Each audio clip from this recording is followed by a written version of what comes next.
Hello everyone, welcome in the new tutorial. So currently we have created some of the data with the help of the pivot table. But now I want to give you some more understanding related to the pivot table. So I have some data. You can see first of all we have to read our data what we have.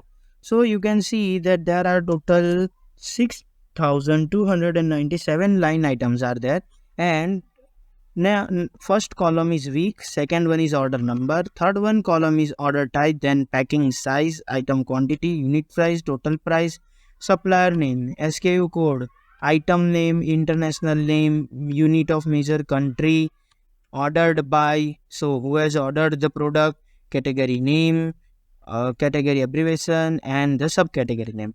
You can see that in this table there are so much data is available, and this data is one of the some X company, let assumes that.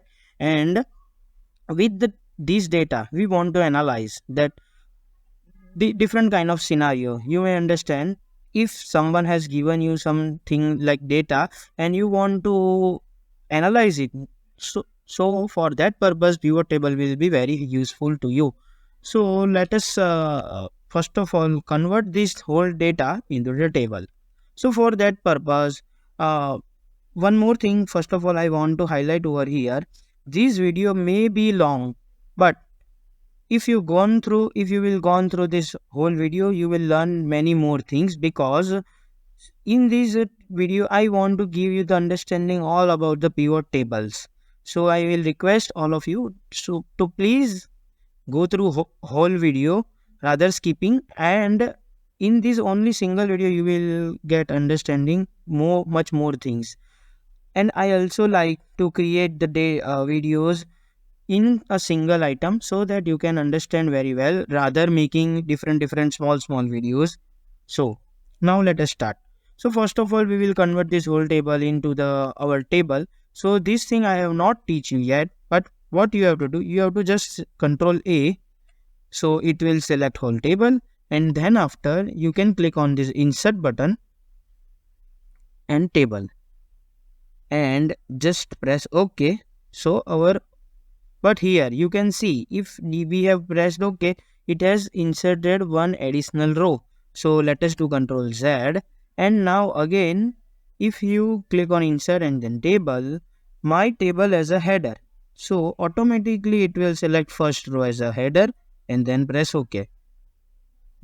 So our table is created. You can see that table name is automatically given over here, and whenever you want to select whole table, you just have to, if let's take you are working on this sheet and now you directly want to jump to table, so you have to select this thing, so whole table will be selected. So let us delete this thing in first, and and now we first of all we will go and understand more about this table design. So you can see that in each column something is like we have not written header. So it has captured something like column 1 as by default as a header, because in the table every single line item must has the header name. So that's why you can see that it's a header row. And now in the table design there are many things you can understand from here, like you can see that there are different kind of layouts is available. You may select whatever you like. Let's select this one. So it will give you much more clarity and all about our data, and it looks very good. Now what I want to give you one understanding, you can see that in the G column the total price is written.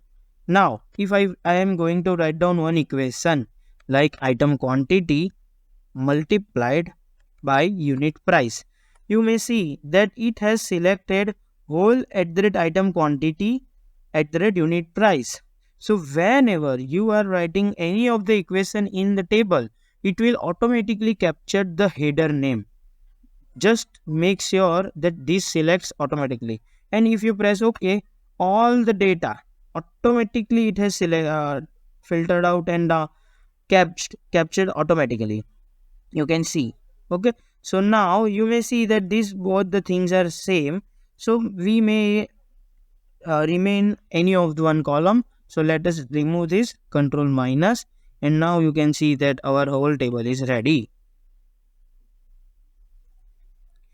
In top of the section, you can see that one button is with filter button. So it is selected. If you remove, if you will remove this, see our row filter button is removed. Just click on that. Then if currently we have selected as a header row, so that's why it is showing as a dark green color. If I will remove, you can see that dark green is removed. So you can see that our whole the first row has been removed. Now let me do Control Z and let's back again. You can see that it's as a banded row. If I will remove, then our all the rows are selected as a single color. So let's prefer this banded row. And if I select the first column, it is showing as a bold. You can see that our layout is also changing. As a first column, different, it's dark, and you, so this is just for the analysis purpose. And if you do banded column, then the column color will be also keeps changing. Now let us back. So just one thing over here, I want to give you understanding about the table design. Here many more things are written, like you, if you want to remove duplicates, you can do. Then if you want to export table, so this is not widely used, but this the feature is given. And refresh button, sometimes we will use, we will see if we can have any example related to that. And you can see that summarize with pivot table, one button is activated. So now in let's skip this thing here, and maybe in next lecture we will continue with the with this.